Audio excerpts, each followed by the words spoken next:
Bismillahirrahmanirrahim. Saya baru saja membaca berita bahwa Bang Refli Harun, ahli hukum tata negara, meminta maaf kepada pemerintah bahwa selama ini suka mengkritik pemerintah. Ya, saya juga sama sedang belajar tata negara, cuma saya belum jadi dokter. Ya, lagi menyelesaikan. Saya pelajari dari aspek-aspek hukum.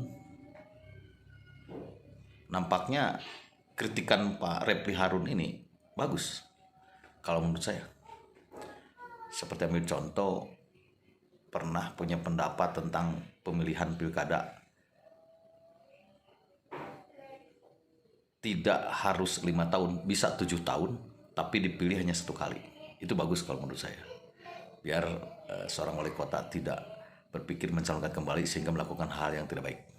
Nah, kritikan-kritikan yang disampaikan oleh Refli Harun, oleh Bang Refli Harun, dari aspek hukum menurut saya bagus dan bisa diterima oleh akal sehat. Hanya ingat tuh, jadi zaman sekarang tuh orang itu pro kontra. Ketika temannya membela, 1000 cara akan mengeluarkan kata-kata pembelaan. Teman siapapun juga, mau teman presiden, mau teman Pak Refli Harun. Dan ketika bukan temannya, maka akan melakukan alasan 1000 cara untuk mengatakan tidak suka atau menantangnya atau menentangnya. Nah, kalau menurut pandangan saya, kritikan itu bagus. Ya, hanya biasanya kritikan itu bisa menimbulkan perdebatan. Dampak lainnya ribut. Karena pemahaman tiap orang beda. Kalau pemahaman tiap orang sama, mengerti, memahami, masih bisa senyum-senyum. Kan temperamen orang beda-beda. Ketika terjadi perdebatan aja udah kelihatan ribut, gelut, berantem, kan seperti itu. Nah, kalau menurut saya, dari aspek hukum oke. Dari aspek penyampaian, nah ini perlu wawasan dan pandangan bagaimana ilmu kita, gagasan kita, ide kita tersampaikan. Hanya tidak ada orang yang tersakiti dalam cara penyampaiannya.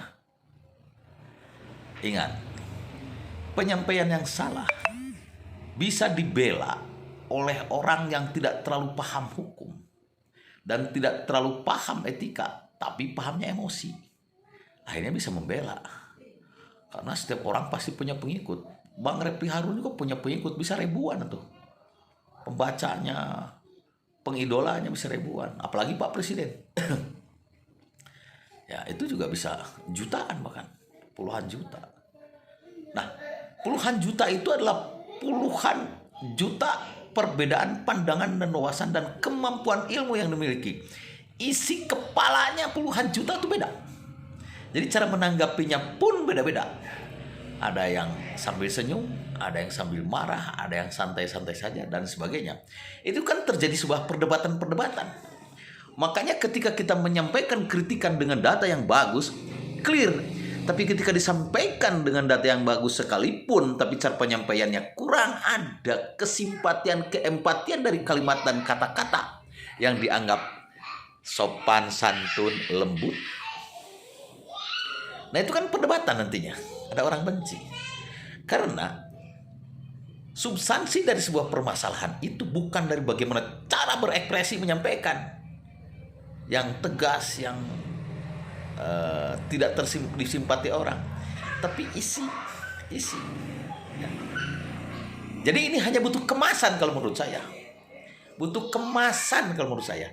Kemasan tampilan yang familiar.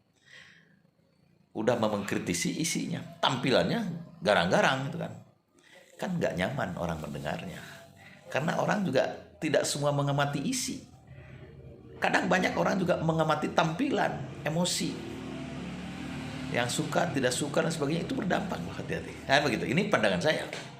Ya, kalau menurut saya kritikan jalan terus, hanya ngemasnya aja, ngemasnya yang bagus.